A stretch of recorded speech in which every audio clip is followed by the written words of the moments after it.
Hello everyone. आज हम सीखेंगे टैली के थ्योरी, उसके बेसिक्स टॉपिक्स को आज हम जानेंगे। चलिए स्टार्ट करते हैं। दोस्तों, टैली एक अकाउंटिंग सॉफ्टवेयर है। जो भी मैं यहाँ पे आपको बोलूंगा उसे आपको कॉपी में नोट करते हुए चलना है। टैली एक अकाउंटिंग सॉफ्टवेयर है। टैली का यूज किसके लिए किया जाता है? टैली का यूज किया जाता है ट्रांजैक्शन को रिकॉर्ड करने के लिए। Recording transaction.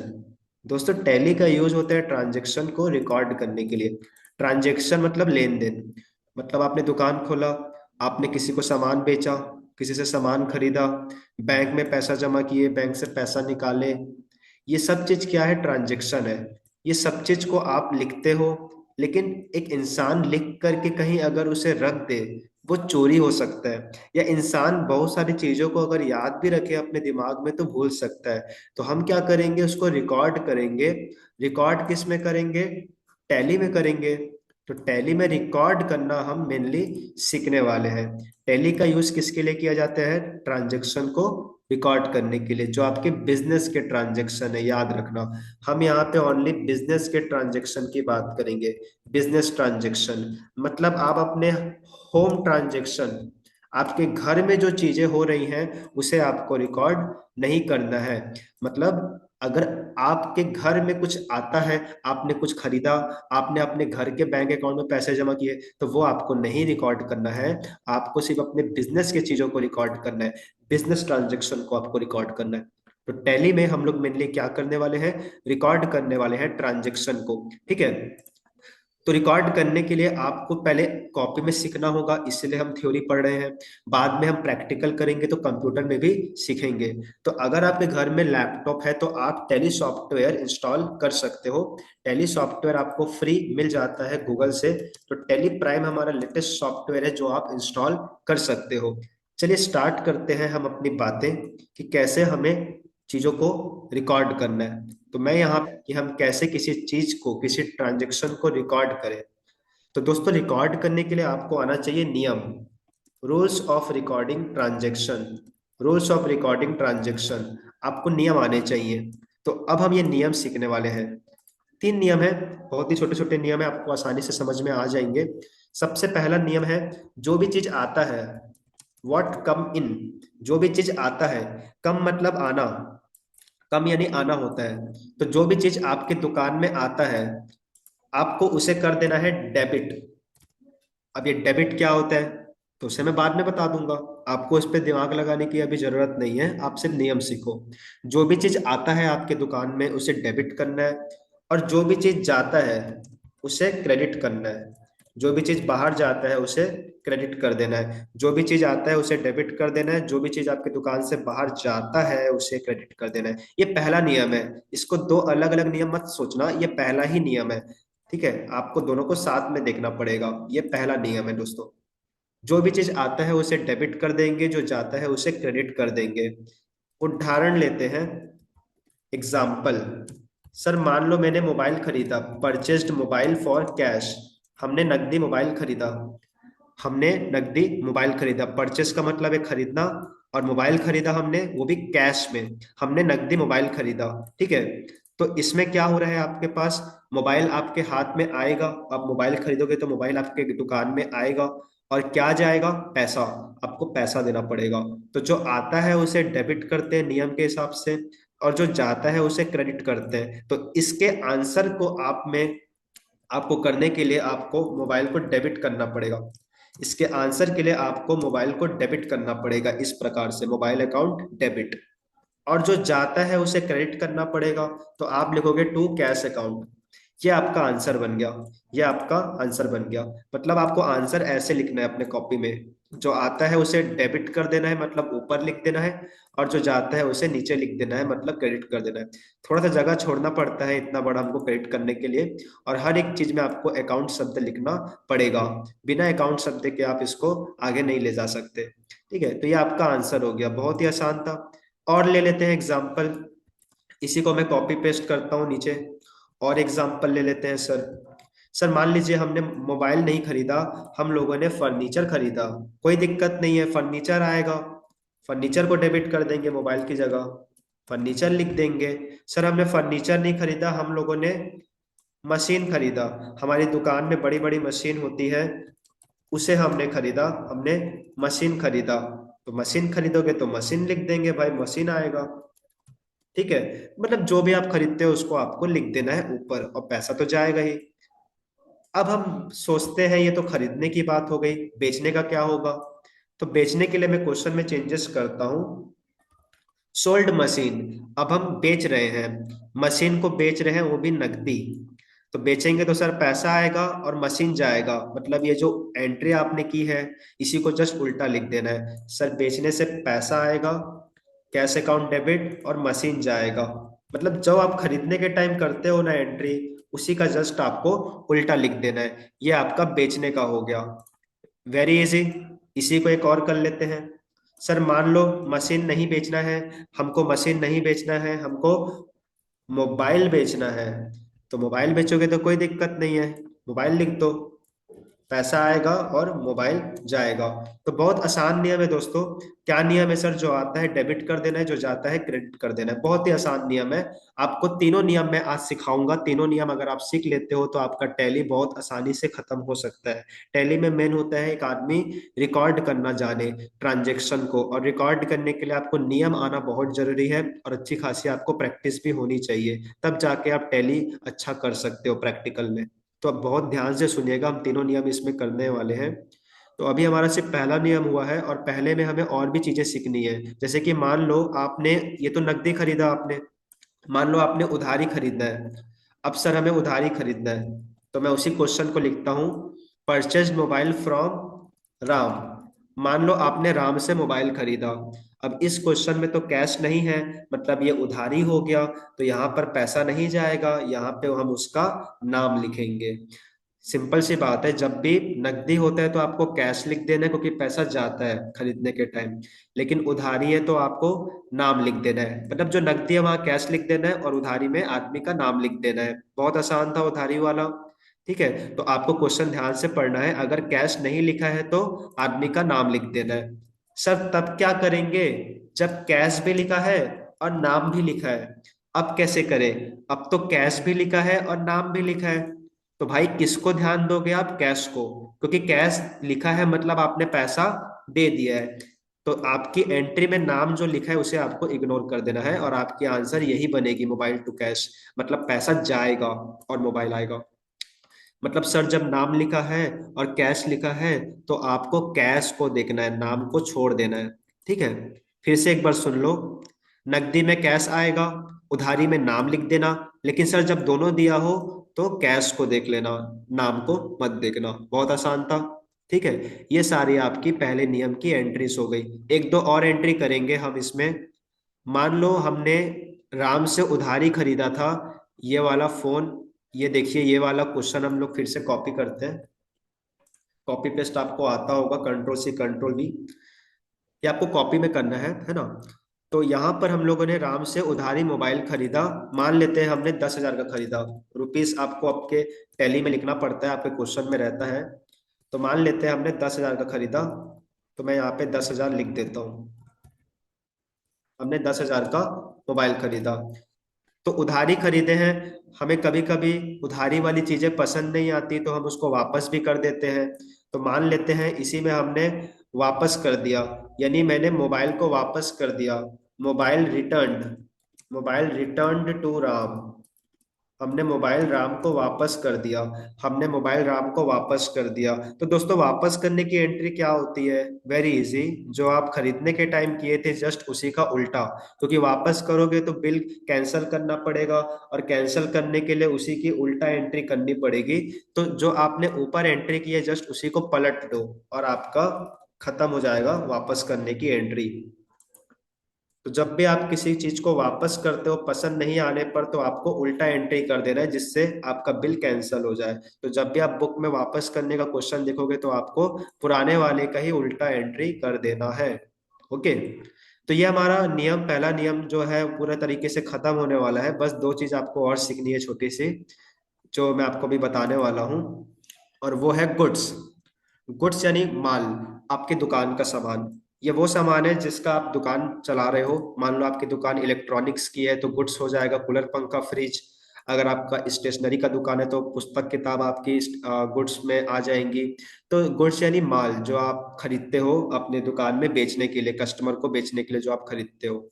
अभी तक हम क्या खरीद रहे थे? मोबाइल, फर्नीचर, ये सब जो चीज है ना, वो आप बेचते नहीं हो, वो आप खुद के लिए खरीदे हो, खुद के दुकान के लिए। क्योंकि देखिए, मान लो आप कॉपी किताब का दुकान खोले हो, लेकिन गर्मी में एसी तो लगाओगे ना दुकान में, तो एसी खरीदोगे तो एसी को तो बेचना नहीं है, वो तो आप खुद के लिए खरीदे हो। तो वो आपका ऊपर वाले में कवर हो जाएगा। लेकिन मान लो अब हम गुड्स खरीदते हैं, दुकान का सामान खरीदते हैं। क्वेश्चन देख लो, क्वेश्चन देख लो। परचेस्ड गुड्स यानी आप सामान खरीदे, फॉर कैश, नगद माल खरीदा। आपने दुकान का सामान खरीदा, तो इसकी एंट्री क्या होगी? सर इसकी एंट्री क्या होगी? अरे भाई सिंपल, सामान आएगा पैसा जाएगा, पहला नियम पढ़े हो ना। अगर आप दुकान का सामान खरीदते हो तो दुकान का सामान आएगा, दुकान के सामान को खरीदने के टाइम बोलना परचेज। ठीक है, खरीदने के टाइम परचेज बोलना।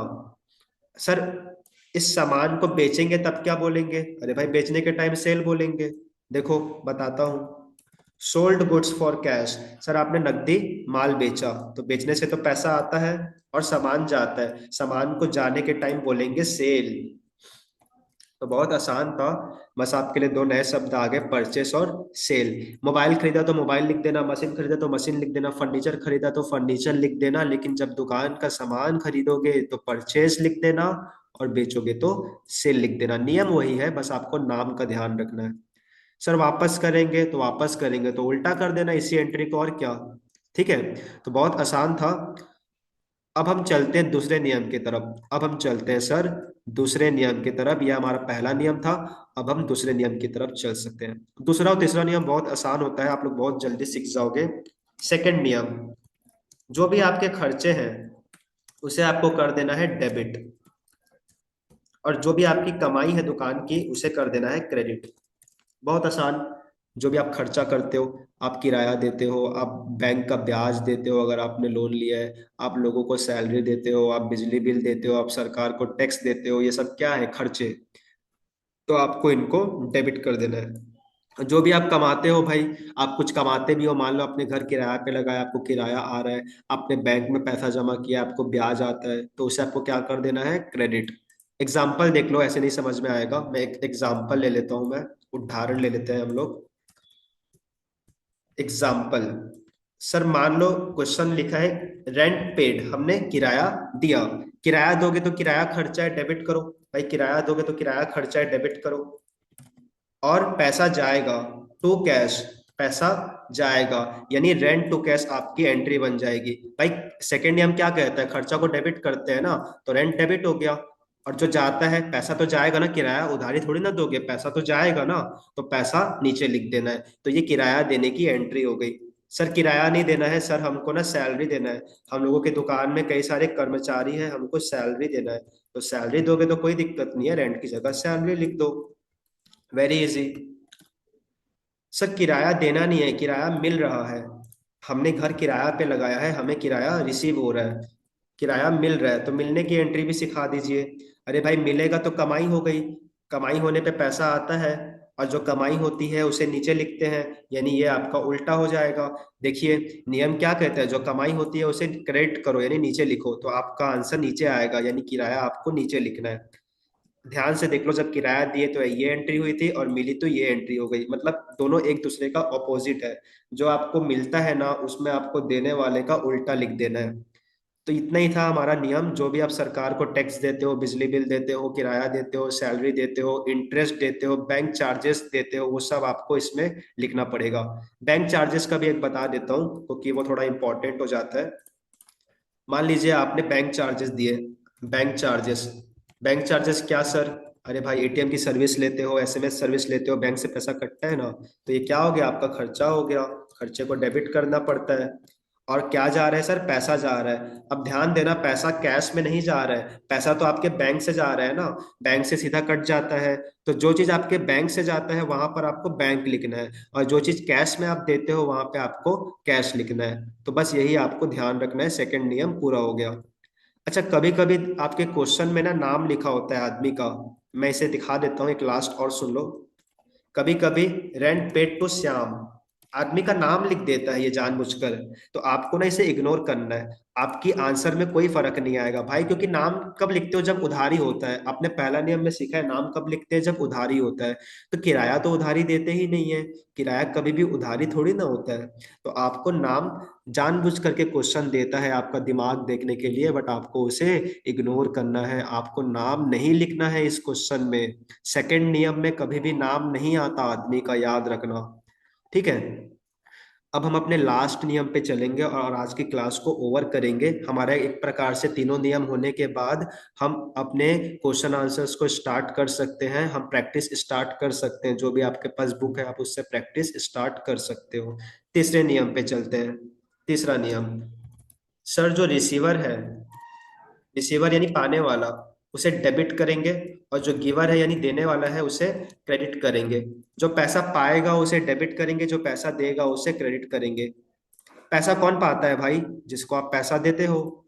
और पैसा कौन देता है, जिससे आप पैसा लेते हो। अरे कंफ्यूज हो गए, रुको अभी बताता हूँ, एक क्वेश्चन के माध्यम से बताता हूँ। पेड कैश टू राम, हमने राम को पैसा दिया, हमने राम को पैसा दिया 5,000। सर आपने राम को पैसा दिया, तो राम पैसा पाएगा, जो पैसा पाता है उसका नाम ऊपर लिखते हैं, तो Ram account debit, Ram account debit 5,000। और आपके हाथ से क्या जा रहा है, पैसा, जो जाता है उसे नीचे लिखते हैं। तो टू कैश हो गया, यानी आपका आंसर बन गया राम टू कैश, पाने वाला ऊपर और जो जाता है उसे तो आप नीचे लिखते ही हो, आपको तो पहले से मालूम है नियम। तो ये आपका आंसर बन गया। ठीक है सर, अगर पैसा दिए नहीं है, पैसा मिला है, तब क्या करोगे। अरे भाई मिला है तो भी कोई दिक्कत की बात नहीं है। यहाँ पर देखो रिसीव्ड कैश, हम लोग रिसीव्ड कैश करते हैं, रिसीव्ड कैश फ्रॉम राम। चलो राम नहीं लिखते, श्याम लिख देते हैं। हमें श्याम से पैसा मिला है, तो श्याम से पैसा मिला है तो क्या आएगा, पैसा आएगा, जो आता है उसे डेबिट करो। और कौन है देने वाला, श्याम, श्याम ने आपको दिया है तो देने वाला नीचे लिखा जाता है। नियम के हिसाब से जो भी आपको पैसा देता है वो आदमी का नाम आपको नीचे लिखने होते हैं। तो बहुत आसान नियम था, इतना ही इसमें एग्जाम्पल बन सकता है। जो भी पैसा पाता है उसे डेबिट करना है, और जो भी पैसा देता है उसे क्रेडिट कर देना है। तो इसी प्रकार आपकी सारी नियम पूरी हो जाती है, और आपको इसकी प्रैक्टिस कर लेनी है, फिर आप आराम से आपके बुक के क्वेश्चन को आप आसानी से बना सकते हो। फिर से एक बार देख लो, टैली में आप रिकॉर्ड करते हो ट्रांजेक्शन्स को जो आपके दुकान के होते हैं। रिकॉर्ड करने के लिए आपको नियम आने चाहिए, ये नियम के हिसाब से दुनिया के सारे ट्रांजेक्शन आप रिकॉर्ड कर सकते हो। पहला नियम जो आता है डेबिट, जो जाता है क्रेडिट। पैसा होगा तो कैश लिख देना, उधारी होगा तो आदमी का नाम लिख देना। सर दोनों होगा तो भाई कैश को देखना, वापस करोगे तो उल्टा कर देना। ये देखो मैंने वापस किया तो ऊपर वाला का जस्ट हमने उल्टा लिख दिया। सर दुकान का माल खरीदा तो परचेज बोलना, और माल बेचा तो सेल बोलना। दूसरा नियम जो खर्चे हैं डेबिट, और जो इनकम है वो क्रेडिट। रेंट दिया, रेंट खर्चा है, देखो मैंने डेबिट किया है मतलब ऊपर लिखा है। सर रेंट मिला, कमाई हो गई, नीचे लिखा है मैंने। एंड द लास्ट नियम, जो पाने वाला है उसे डेबिट करना है, जो देने वाला है उसे क्रेडिट करना है। आपके तीनों नियम मैंने सिखा दिए हैं, अब आप आराम से प्रैक्टिस स्टार्ट कर सकते हो। प्रैक्टिस आप कैसे करोगे मैं आपको बता देता हूँ। आपको हमेशा एक डब्बा बनाना पड़ेगा जिसको जर्नल कहा जाता है। आपको एक डब्बा बनाना पड़ेगा कॉपी में, इस डब्बे में आप प्रैक्टिस करोगे। मैं आपको एक डब्बा बना के दिखा देता हूँ, इसमें ना टोटल 5 कॉलम होती है। इसमें टोटल सर 5 कॉलम होती है। मैं आपको अच्छे से ये डब्बा बना के दिखा देता हूँ, आपको कॉपी में ये डब्बा खुद से बनाना पड़ेगा। ठीक है, मैं आपको ये डब्बा बना के दिखा देता हूँ। सबसे पहला कॉलम होता है सर डेट का, फिर पर्टिकुलर्स, फिर बता रहा हूँ भाई, बता रहा हूँ, को गलत हो जा रहा है। फिर आता है एलएफ, फिर आता है डेबिट, फिर आता है क्रेडिट। सर डेबिट क्रेडिट तो पता है, अमाउंट जो आप अभी सिखाए। ये पर्टिकुलर्स और ये एलएफ क्या होता है ये भी आपको बताऊंगा, रुक जाओ। ठीक है मैं आपको सब बताऊंगा, आपको मेरे को पहले से सेट करने दो, क्योंकि देखो आपको इसकी जो साइज होती है ना वो आपको कॉपी में मेंटेन करनी पड़ती है। जैसा मैं बना रहा हूँ वैसा ही आपको उसी साइज का आपको कॉपी में बनाना पड़ता है। तो सबसे पहले आपको डेट लिखना है, जो आपके क्वेश्चन में दिया रहता है, जिस तारीख को आपका ट्रांजेक्शन होता है वो आपको यहाँ लिख देना है। पर्टिकुलर्स में आप आंसर लिखोगे, जो मैंने आपको सिखाया है। एलएफ में आपको कुछ नहीं लिखना रहेगा, एलएफ में आपको कुछ नहीं लिखना है, ये आप ऐसे ही लिख के छोड़ दो, इसीलिए सबसे छोटा यही बनेगा। और डेबिट क्रेडिट आपके अमाउंट के लिए बनेगा, ठीक है, डेबिट क्रेडिट में आप अमाउंट लिखोगे। सर नहीं समझ में आ रहा है, क्वेश्चन करके दिखाता हूँ, रुको, तुम लोगों को नहीं समझ में आएगा। मान लो 1 जनवरी को हमने कुछ किया है, हमने क्या किया है सर, हमने सामान खरीदा, परचेस गुड्स फ्रॉम राम, हमने राम से सामान खरीदा 10,000 का। बताओ क्या होगा इसका एंट्री। अरे तुम लोग नहीं बता पाओगे, तुम लोग प्रैक्टिस नहीं कर रहे हो ध्यान से। सर हमने राम से माल खरीदा, माल खरीदा, दुकान का सामान, दुकान के सामान को बोलते हैं परचेस, और उधारी है देख लो, तो पैसा नहीं जाएगा। तो आंसर क्या बनेगा, तारीख लिखो 1 जनवरी, परचेस अकाउंट डेबिट, सामान आएगा, परचेस अकाउंट डेबिट, कितना का सर, 10,000 का। और क्या जाएगा सर, पैसा जाएगा। टू, अरे पैसा नहीं जाएगा, उधारी है, नाम लिखो आदमी का, टू राम, 10,000। तो ये हो गया आपका आंसर, इसको अच्छे से आप लिख सकते हो, मैं प्रॉपरली आपको डेबिट क्रेडिट लिख के बता रहा हूँ, ठीक है। इसको सेंटर में करेंगे, तो ये आपका आंसर हो गया। ऐसे ही आपको आपके अपने कॉपी में प्रेजेंट करना रहेगा, ठीक है। सारे आंसर्स आप ऐसे लिखोगे, तब जाके एक प्रॉपर हम मानेंगे कि आपने अच्छे से सीखा है। तो आप तीनों नियम की प्रैक्टिस करिए, क्वेश्चन आंसर बनाइए, इसी डब्बे के फॉर्मेट में आपको क्वेश्चन आंसर बनाना है, ठीक है। तीनों नियम जो अच्छे से कर लेगा वो टैली आराम से सीख सकता है। तो इसी के साथ अब हम क्लास को खत्म करते हैं, अगले क्लास में हम डिस्काउंट सीखेंगे। बाय।